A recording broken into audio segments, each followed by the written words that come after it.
Hello, hello, and welcome to this wonderful edition of the Law Firm Blueprint. I got no gloves on, but I'm ready for a fight today. My name is Jay Ruane, and I am one of your hosts in the red corner. In the blue corner, we have my man down there in Blue Shark Digital. That's why I put you in the blue corner, Seth. Seth Jehoshaphat Price. Seth comes in at a strong 6'2", 6'3" How tall are you? 6'3". Okay, 6'3", much trimmer than me. We're not going to talk about weight. I'm trying hard to but we are here for a battle royale today, folks. If you were doing the smack talk, I was going to say in our recent photo shoot, I have never felt so svelte. Freaking awesome! You did a mitzvah. Yeah, it was a good day. So, okay, Seth, before we get into our battle question, which if you haven't seen in the group, if you haven't seen in any of the things that we've promoted, is do you even need a website anymore in 2022? Seth saying you absolutely do. Me saying, not so much. I'm saying no. And we're going to see at the end of this who's going to vote and give us a victor that the person gets some bragging rights next week on our show. But the first thing I want to talk to you a little bit about is something for the young lawyers out there, or the people who are just hanging a shingle. And this is a question that came up in the forums recently, and I thought it was something that we should discuss this week. Like, what would you say are the first 5 things you should do if you're hanging a shingle, to start generating business? And I know you're probably going to say, get yourself a website. Oh, look. Get yourself a website. Well, no, I thought you were going to make fun of the other thing I say, which is depends. If you're a B2B player. Okay, so I'm saying you're B2C. But even in B2C, I'll take it one step further. So let's say you're in B2B. The reason we're saying it, B2B, that I say website, not so important. SEO off the table, right? The website's always important. I'll hold true to that. But I tell people in B2B that if they haven't joined a club in town, if they haven't bought season tickets, if they don't have a podcast or some sort of breakfast club, they're leaving money on the table, because that's how B2B business is done primarily. But if you're robust at all of that, now it's time for some SEO. But first dollars would be spent taking all of your key connectors out for lunch, dinner, or a ball game before that, right? I think we sort of agree on that concept. Yeah. Second is, okay, let's say you're starting in the PI space. You know what? I hate to agree with something you're going to talk about, but the most important thing there, if you come out and you have no cases and talent, let's assume you know what you're doing at some level. We got to assume that you're talented and you know this from somewhere. You work for somebody, you know how to practice PI in your jurisdiction. I think you're almost still in B2B mode, which is go get some cases, because as I've talked about publicly, I don't want to see an SEO client who you have 350 or 400 in gross revenue to spend on a higher level SEO. Doesn't mean you don't get a website. It doesn't mean that you aren't going to do basic SEO, but to do real SEO, in my opinion. So, and to extrapolate to any form of marketing out there, that if you have the ability, and PI is a great one because referrals are needed, and every firm has a minimum threshold. Go take the stuff below their minimum threshold, get lucky on a few, get your chops, build relationships with those guys, figure out if you're going to be a litigation person, because then you could get higher level referrals once they haven't settled. There's a whole world that could be done. So I'd say there is a lot of relationship building. That said, let's say you're in the criminal space, that won't do you a lot of good. It takes years to be Jay Ruane and build a national network of people that say Connecticut DUI lawyer. And you can network all day long and not have decent ROI. So to me, you're not going to depends, but it depends on all those factors. If you are criminal, I would say that website is one of the earlier things, because it is such a powerful thing, which dovetails into our next topic. But to me, there are places where absolutely the website is what you want, because you need to get that. If you don't have it, you're missing out on a huge opportunity. So I think, if you are launching and you have to feed yourself, which some people don't. Some people launch with a nest egg that they can survive for a little while. I know I didn't. I quit a job sort of in frustration and had no money and looming law student loan payments back in 1990, 2000 when I quit. And so I just sort of ripped the Band-Aid off and went for it. But if you're launching today, I think number one, you need to get on your soapbox. That would be the first thing I would do, is let everybody know that you are out there and doing it. And there are some people that are averse to actually self-promotion. There's a lot of lawyers that are averse to self-promotion. And so they'll tell their aunt that they're out there working, but I think you need to do something where you are letting your network know. And so I think number one, social media could be a great tool for you to putting yourself out there. There's a lot of forums, local forums that you could participate in. Your town probably has a one or two sort of ideologically opposed groups that you can join. You can post.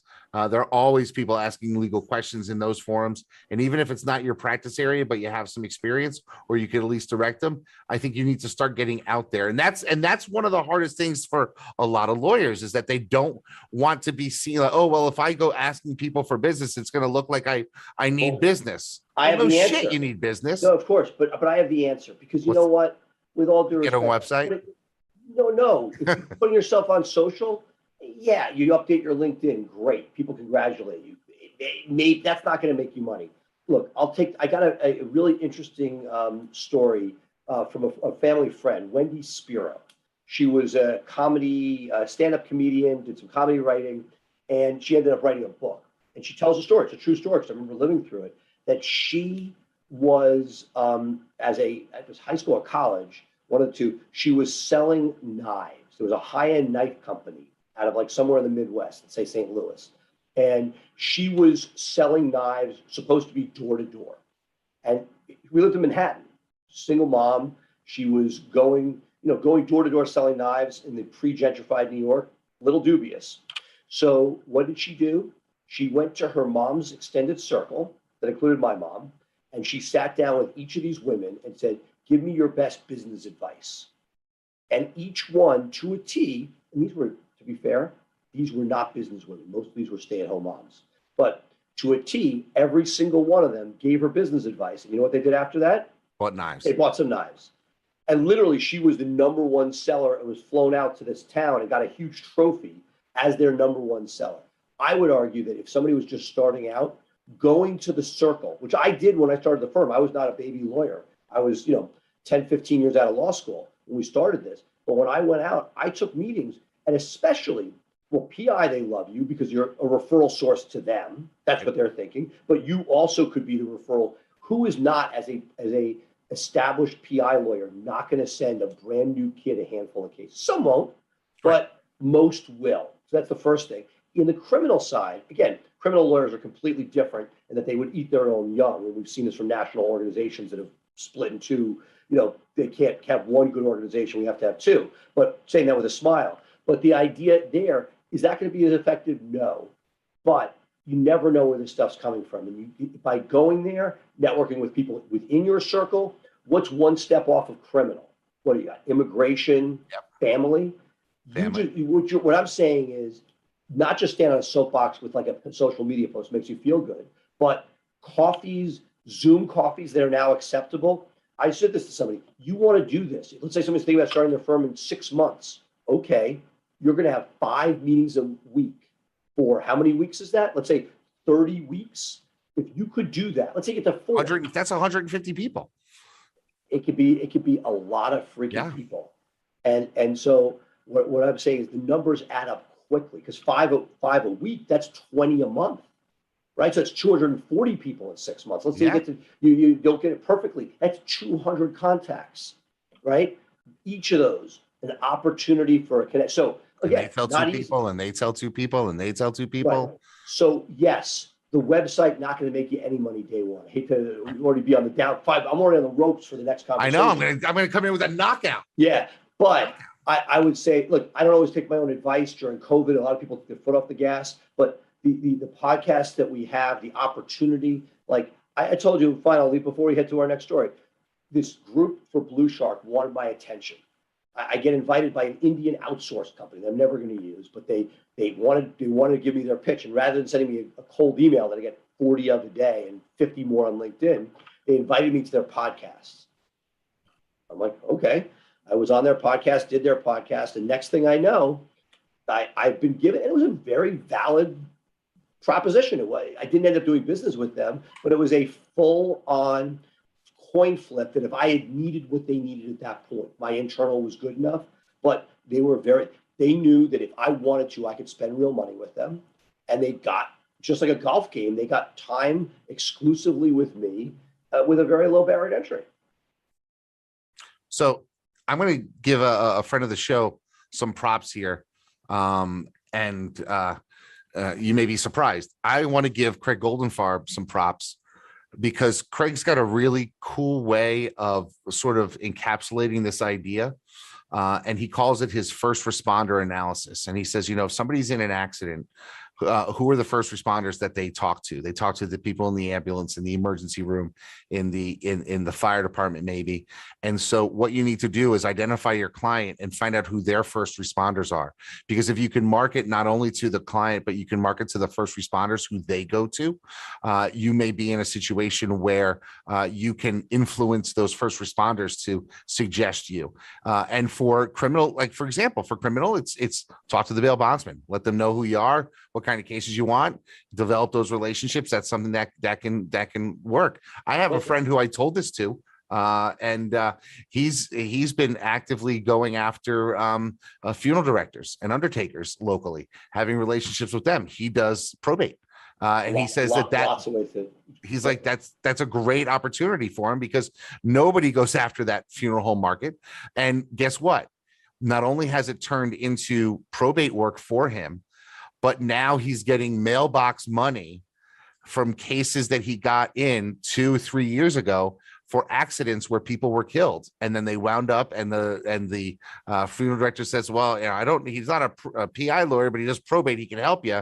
And then that lawyer brought in the PI case, shipped it off to somebody, and now the money's coming in. Look, and with all of these, there are a lot of ways, but I'll conclude with I bail bondsman because as a criminal lawyer with criminal practice, I was like, it's free money. And now there are ethics issues up the wazoo.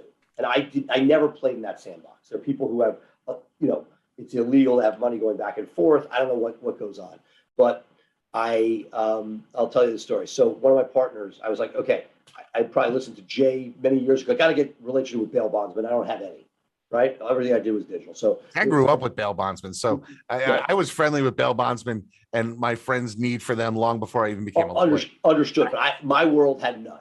And so one of my partners knew a bail bondsman, right? I'm making Hector Rodriguez was the bail bondsman.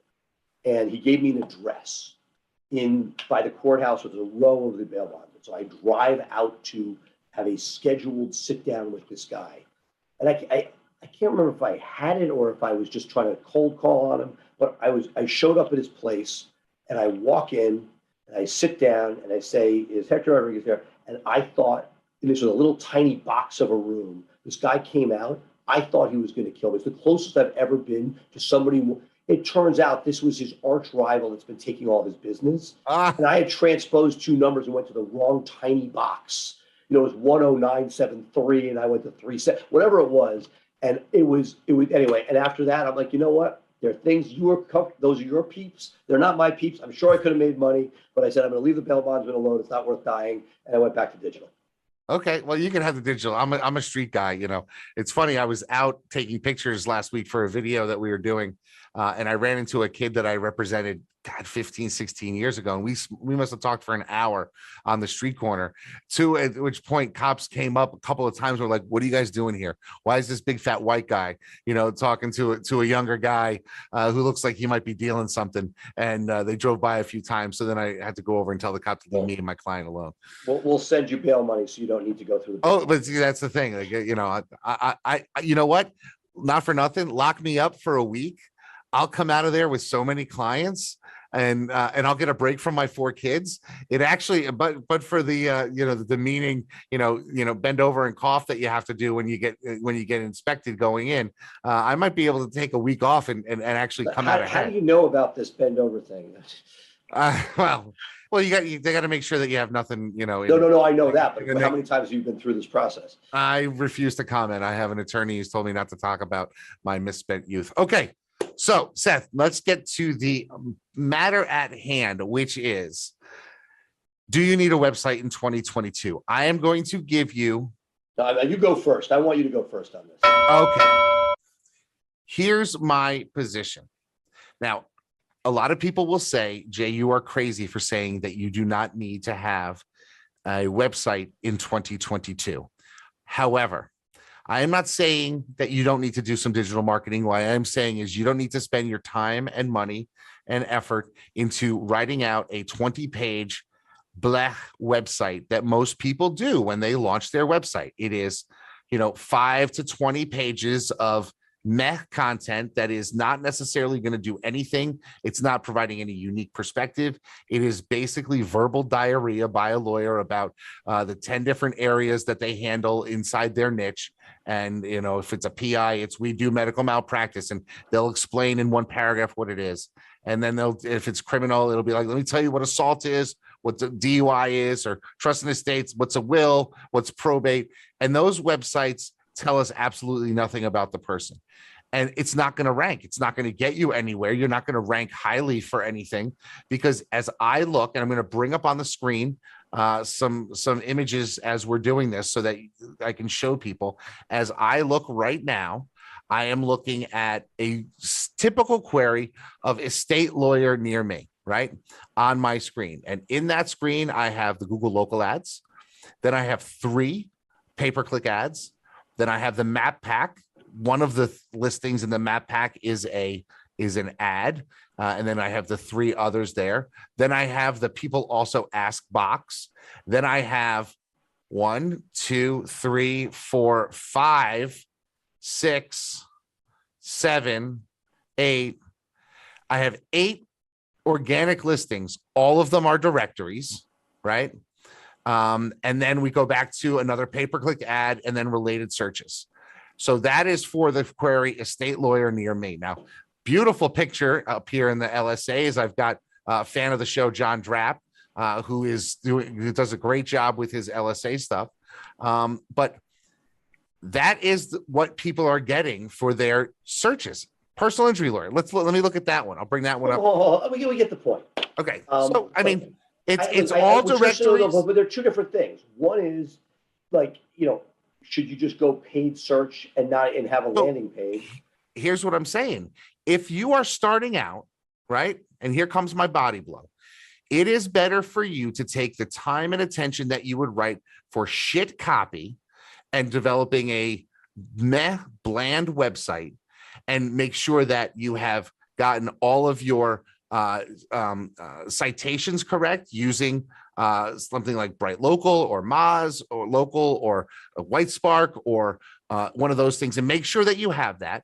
Really create and work on your Google My Business profile, get a lot of reviews, work on your LSAs or pay-per-click or both, like many of us do, and focus on those things first, because those things, LSAs, Google My Business, Google Business Profile, whatever you want to call it, and reviews are going to generate you more business faster than a basic, bland, red, white, and blue lawyer website that's going to rank on page 20. And so and I'm not saying that there's not a point for it in the future, but I guarantee you, I know lawyers who don't even have a website that are making money off of referrals for the most part, and also some other stuff online, but they're getting the majority of their business through they're not their own website because they don't have one, and they could be successful that way. You're up. Okay. So look, there are times when I was like, oh, JJ has a point there. I don't get it. Like, again, you're in a referral business, different, but a B2C lawyer, this is the beginning building block. And I'm not saying 20 pages, you could write that in 2 evenings if you need to, right? These are the things that the website has built. Everything you said objectively is right, except the conclusion, right? That the paid is pushing down organic, right? Right. Reviews are huge. And building out your Google business profile, absolutely. And those things are essential. I put them as part of digital marketing. Yeah, but we're not talking digital marketing. No, I understand. We're talking website or no website. The website itself does several things. First, and you would have to agree with this, it starts to age the domain for your future work. So you're paying, when you look at your site from 1999 or whatever year that you got your site, that is an important factor. And the sooner you can get age on something, the better for future, assuming you're in the B2B space. A. B, it is a calling card, like the old business card, like you had to have one. If somebody comes to your site and wants to see, who are you? The number of times when there is not a website, and I've seen this a lot, and you're sure you have too, I'm like, who is this joker? A personal story was, a legendary person in both of our lives who passed away, New York Yankee, Thurman Munson. His kid is trying to run a bar. We are actually helped building his website because he is running a bar and catering business without one. Is it possible? Yes. Referrals is a Facebook page, but is that going to maximize his income? No. So it was actually a great life moment when you're able to give back to your hero's son and widow. But my point is, there are pieces of a website that legitimize a firm that, again, if somebody's going to check you out, just like social proof, you may not make a ton of money through your Facebook account, right? But when somebody comes there, if you have nothing, it looks like you're, who are you? So I agree with that. In the B2B world, again, this is a basic site. It ages a domain. It's your first step to it. And if you have an interest, it's funny, I just got off a podcast with recording a podcast with the James Publishing people. We talked about this. If you love it, right? So Dan Schwartz, he loves writing, good friend of the show, an amazing employment lawyer. He's in the B2B space, and he just wrote about employment law for enough years that he is now a king in that space. And he gets links from the New York Times and Wall Street Journal. And you know what? That's SEO. Did it happen day one? No. But if you love writing, you love building links, you love any of those things, then you can make part of your world, making videos. You can use them for social, but you also put them on your site. You can make this as your repository. You're aging it. You're building stuff to it. It is the building block and the driving force for everything that you're building digitally for your firm. Again, if you're referrals, who cares? Yes, but I still think that is a trust factor that somebody without a website is looked at differently than somebody with. So for all of those reasons, I get it. You're not going to rank day one. I get it that paid is dominating. But when somebody leaves paid and comes to check you out, unless it's an LSA, yes, you have a landing page, but somebody wants to see who are you about, having a couple photos and having some information about what you do. Or let's take what you just said. You're going to do a whole social media campaign telling people you're in business. What's the first thing somebody's going to do when they say, oh, this guy's now doing whatever?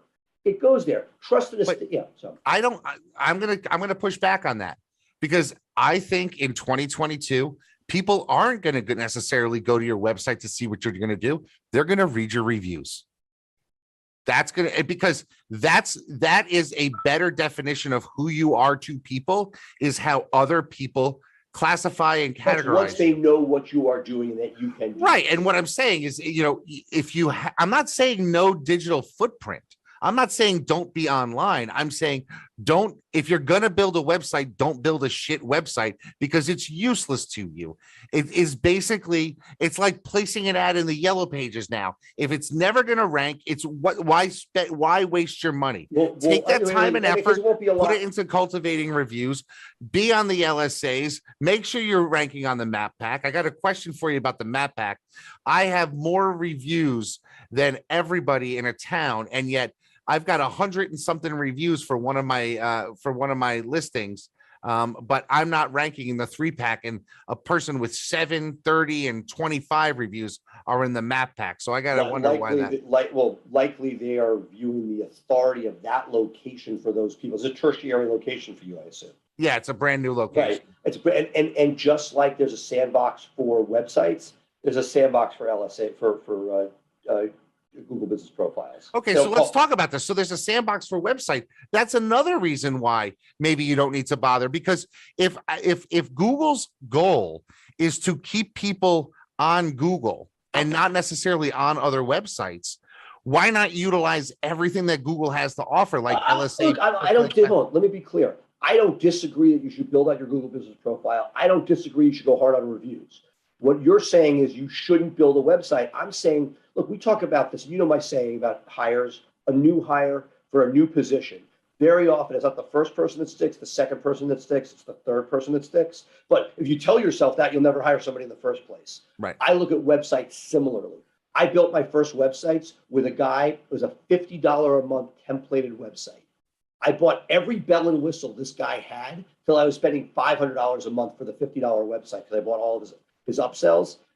Eventually, two things happened. One, he eventually kicked me out and said, "You're ready to fly and you need to do this yourself. You're too high maintenance." But more importantly, I brought it to my friend who did design. And I was so proud of this site because the site was making money. I was making $30,000 a month. And I thought this was the greatest thing ever out of nothing. One little criminal website in DC, criminal law DC. And he said, "Design's terrible." I'm like, "What are you talking about?" Years later, I could look back and say it was a templated, crappy little website. But if it makes you money, what's the difference? Yes, the world has evolved and your first website's not going to knock it out SEO wise. But A, you'll be happy you paid your dues early because now when you get to 2.0, eventually 3.0, those will come along. But I see all it just, and also we talked about EOS in prior shows. To me, it's almost like your digital operating system. I don't want you not to build out the other things you talked about. And you could even make an argument, and I might give you some love on the fact that you should first put your thoughts on those things. But the idea that you shouldn't have a website, aging a domain, building out content, having a place for people to say that you are a real person with a trust point, because it's not just Google, but real people. Yes, some people will just look at reviews, but some people are going to come to your site, even when you're a referral lawyer, to judge, are you legit or are you not? So I'm looking on the Wayback Machine while we're talking, and I'm trying to find your old website so I can even see what it looks like. And it's crazy. I guess it was all done in a Flash because they are not, you can't see what it is. But for everybody out there, I'll actually put a link in the show notes to his old website, my first website, which if you ever seen the Simpsons episode when Homer builds his website and everything's moving around, that's what my first website looked like. But it was crap, but it converted. That's for sure. Look, I hate to acknowledge the positive. I think you're crazy on no website, but what you're saying is, look, you should be hitting your contacts, you should be getting reviews, you should be building out. And I'll tell you something funny that would follow your theory. There were people, because one of the factors for the 3-pack, and you want to talk about that, I'm happy to, was the authority of your domain, right? And so what I saw some people do at one point was they didn't have a website. They, again, before internet brands bought it and it became all pay to play, they were using their Avvo page profile as their map pack location. So that would follow your theory where you have Avvo that's, top ranked site. Now you have to pay to have your profile seen. Like, so assume you pay them the blood money of $50 or $100 a month to have your profile seen. But if you were taking the Jay Ruane approach and not building a website and just having your Avvo profile that says that you're 100% trust in estates, and people never get there because they see your name, you're in the 3-pack, they check your reviews, that would be an example of, no website. It only works till Google. Well, why not send people to your website, send them to your GMB page? Well, that's what it's the same thing. And you and Sergey are thinking the same thing. If you've noticed, you don't even see a website on the choices anymore. You have to go inside, and once you go inside, you're able to grab. You could get to a website, but they literally want you in their ecosystem. Get further in and hope that you never need the website. Right, and see, and that's one of the things that I'm saying is that if you never need a website, why spend the time, effort, and money to yet. Right, but it's coming, dude. Well, and I'd rather no, but Seth, you're wrong. I think in this situation, if I'm going to take, say, an average of $2,500 to $5,000 on building a basic bare bones website, which is probably what you would get for, like a 15 to 20 page website with basic, bland, generic lawyer bullshit look and feel. Let's be fake. That's what it is, right? You take that money and you invested in somebody who can call all of your contacts in a month and get you 100 or 150 reviews. That 150 reviews is going to pay a lot more dividends faster than a website that's on page 50, because that's where you're starting with an unaged domain, like you said. Now, and then you're going to have to add more content. That's going to take time. You're going to have to get links. And you can buy a directory package to make sure that you are listed on all the major directories through any one of those service providers. And that's going to get you seen so that your name pops on the map pack, which gives you relevance, which, you know, and that's going to right there put you in a better position, because Google doesn't want. I'm sure there's some scenarios you can come up with. And I'm saying genuinely, there are scenarios you can come up where that strategy could work. You hate the word depends. More often than not, that process of starting it is, and you know, you give me a hard time. And look, it is what you're saying is the future makes the website less and less relevant. But once $50,000 is in your purview, the answer is both.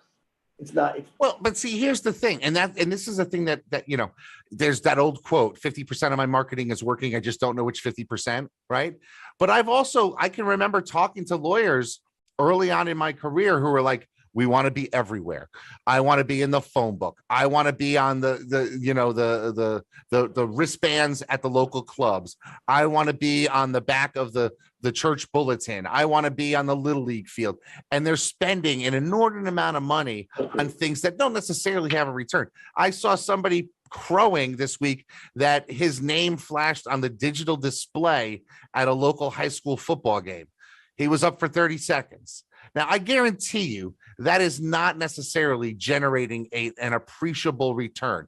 That's more of a vanity thing, and a lot of lawyers fall into vanity. And I'm saying is, and I'll take the counterattack, which is, you know what? If you're known in the community, I'll say how it works, you know, and people realize that you're associated with the team, they know what you do. Not everybody will. If it's a parent at the game, the team, you know, you're affiliated with the school. To me, if it's local and it's your kid's school, that is a very powerful thing. You need a lawyer. Here's somebody I know, like, and trust. I didn't realize he could solve my problem here. That's a very valuable one. Now, if you do this in every high school that you know connection to, much less so. But look, it's why I don't really want to be in gala, you know, brochures. I want the link from their website. But I would sort of come back to this piece, which is, okay, yes, you're going to find different pieces where no website reviews, fine. But some of the piece, if you were giving somebody advice on sort of guerrilla marketing, is what are the areas, and you've been better at this than most, what are the areas other people aren't fishing in? And yes, your first 10 pages of your website aren't going to cover it, but if somebody was just talking about this before, but let's say somebody's in, you know what, I'm going to be the authority on e-bike lawyers. So right now they're bike lawyers, and they're motorcycle lawyers, but there's no e-bike lawyer out there. I'm making this up. And you go deep on that new burgeoning area, and you're going to get the cases when those happen. Just make, you know, that's something where pages 11 through 20 of your website can be effective. Yes, you're not coming up for auto accident, and likely not even for bike accident. But if you have something that is niche that you can go for, again, those websites can be very valuable. Your point is well taken, as much as it pains me that the websites are becoming less relevant in some circles, and that you can do things very powerfully with the Google environment for little money. But you got to start somewhere. And yes, does it matter if it's a month in after you get your other shit? You know, you would have a viable argument for that. But if you're building a real firm that's going to have referrals and practice areas and depth, the best time to plant a tree is yesterday, and the next best time is today. Okay, biggest agency in the world for representing talent is Creative Artists Agency, CAA. If you go to their website, it is a red page, and it says CAA, and then it's got for talent, for brands, or for enterprise, or something like that. That's it, right?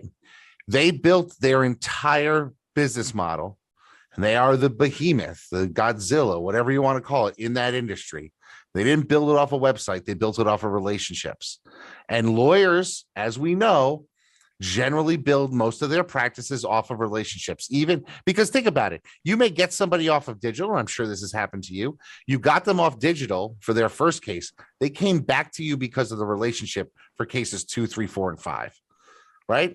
And so what I'm saying is, if you spend your money and attention and effort on generating those relationships early, you won't even need a website. And you can take that money that you would spend, the $5,000 on a website, and you put that into generating referrals, using LSA, making sure that your GMB is built out and you're constantly updating it with new stuff. That's going to go with the way Google is working in today's market. Google wants people to get the right answer because Google doesn't want their brand diminished by offering up a shitty solution to a query, right? And so if you type in something into Google and you don't like the results you get, it negatively reflects on Google, not necessarily on the people and so Google wants to give the best reviewed person next. And with the days of voice search coming and all of the directories that own all the SERP positions, I say take your time and attention away from a website. Most people listening to the show are not CAA. FYI, quickly Googled it. For a talent agency search for speakers, they're 6th organically. Even they get that it's needed, and they don't even care because they are all about brand. So again, there are a lot of ways to slice this. I love Jay, but look, I just think you're crazy. No websites, folks. Do it without a website. You get on your site. I'll tell you right now. I bet you if we were starting over and I went no website and I took the same money that you put into digital in a 3-month period and I put it into other things and LSAs, but the answer is you're not looking at a 3-month period. You're looking at a lifetime. The sooner you get to that, the better. Again, you'll find exceptions. I'll find you exceptions where, look, and strategically, if we sat down in a hot seat, you're going to give somebody that advice once in a while. Right. But generally, hopefully, the amount of money, and if money is that much of a limiting factor, go do one of these self-build things, for God's sakes. You know what I mean? Like, doesn't it, but getting it up, getting it aged, and having a place where the world, as well as Google, sees that you exist. How much of your stuff do you get from deep inside links to your site that aren't the main page? And it's, there's money to be made there. Well, I mean, I have 2,500 pages on my website, so because I've been building it since 1999. But back then I could rank number 1 through 5 because there wasn't much competition. Now Google ranks themselves 1 through 10 and then gives 11 through 14 to a bunch of directories. And that's the other thing I would say, that when you do that, when I see directories there, that means opportunity. Sure. Because that means that if you're willing to pay your dues, Google's saying we don't have a better answer. We'll hustle a little bit. We'll put you in there. Yeah, I mean, it really is amazing. Okay. So, folks, now we need your opinion.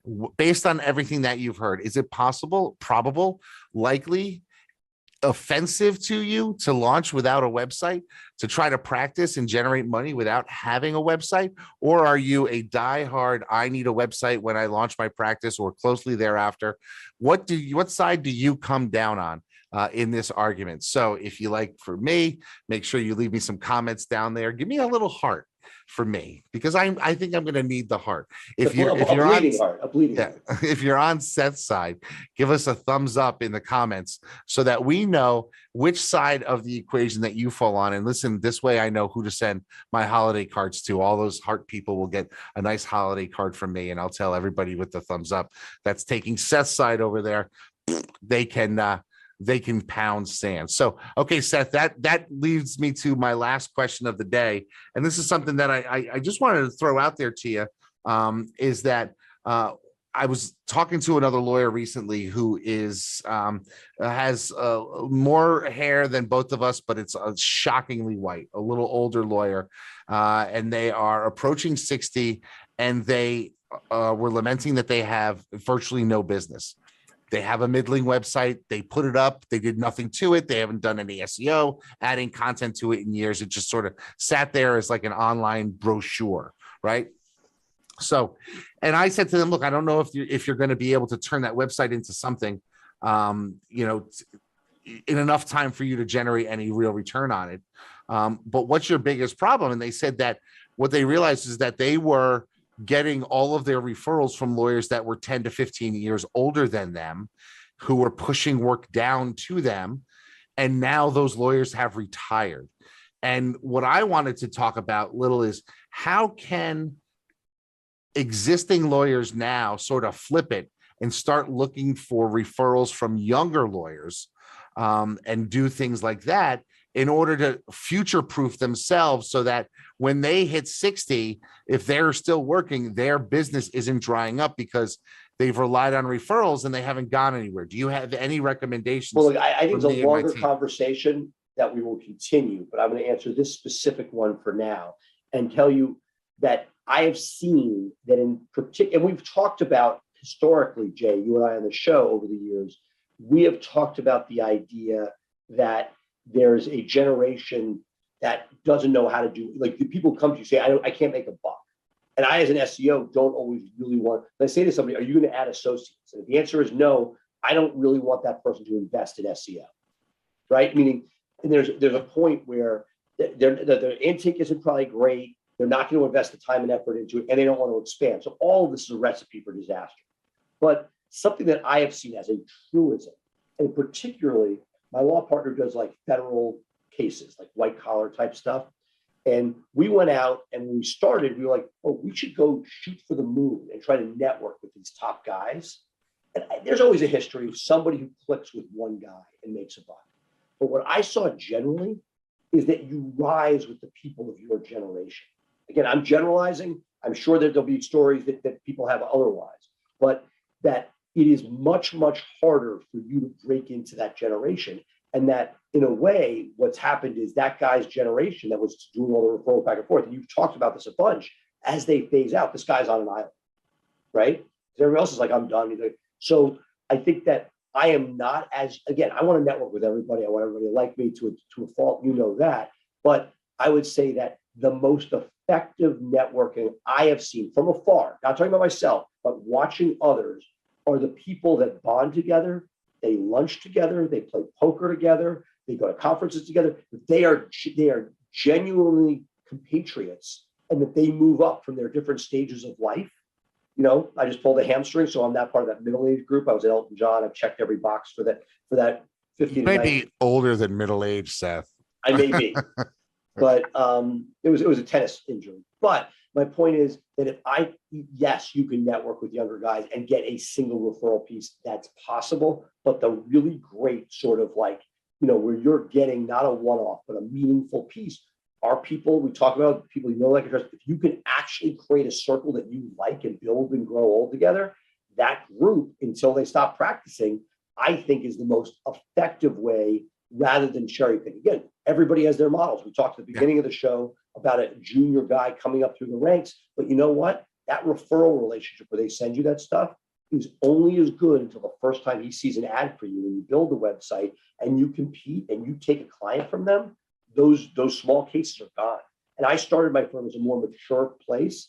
I had a lot of time getting those lower dollar cases, but I see that other people, they'll build their practice on the stuff other people don't want. The moment they become a threat, they'll get other referrals. They may become the litigation referral, but they're not going to send the stuff down. Because you know what the greatest fear of somebody who sends out PI cases is? You know, sends out junk, is that somebody's going to find a diamond in the rough. We did that. We sent somebody like a large check, and I've had a large check sent to me. And both times that other firm was like, oh my God, I can't believe I gave this up. And then other time I got like an $8,000 check for something that we sent out that was supposed to be non-monetizable. And each of those times we're like, you know what? I actually took a moment and celebrated, because I knew that yes, we made a mistake on that one, but we were doing the right thing and getting these other ones off. And I'll take a few shekels less on that case. Oh, absolutely, absolutely. And I think, you know, one of the other listeners to the show, Stephen Lefkoff, has done this thing where he's created like a dinner club of young lawyers, young business people in his community, and he's meeting with them once a month at a Waffle House, and they're talking about it, and they're all trying to build each other up. And I think that's great. For years, I was big on the whole assemble a board of directors, take some people out in your community, and you know, eat with them three times, 4 times a year, and just talk about how's your business growing. You know, again, genius of Jay is that, because you do one touch point with somebody, maybe they get a Christmas card from you. It's the repeat pieces. Like I talk about at conferences. The first time you see somebody at a conference, it's great. The second time, oh, it's so good to see you again. By the third time, you're a long lost family member, right? And you're part of the community. And so that by doing the multi touches, look, it's like anything else. My friends in college who would just ask every girl out for a date Saturday night, hoping they got somebody, rather than somebody who actually got to know somebody. Those deeper relationships, I think, pay much bigger dividends long term. Absolutely, absolutely. Okay, Seth. Well, that's gonna do it for today's show. I gotta tell you, I like the debate for, thing. If you have another topic, folks, that you want to see us do a point, counterpoint, or debate, please let us know here in the comments because obviously we'd love to address some of the things. I'm gonna go out on a limb and say I won the debate. I don't know about everybody Of that's course, listening, but I think I absolutely kicked your ass.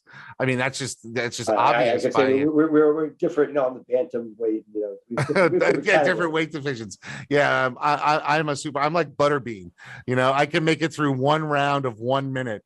You're more lithe and you've got the reach on me, Seth.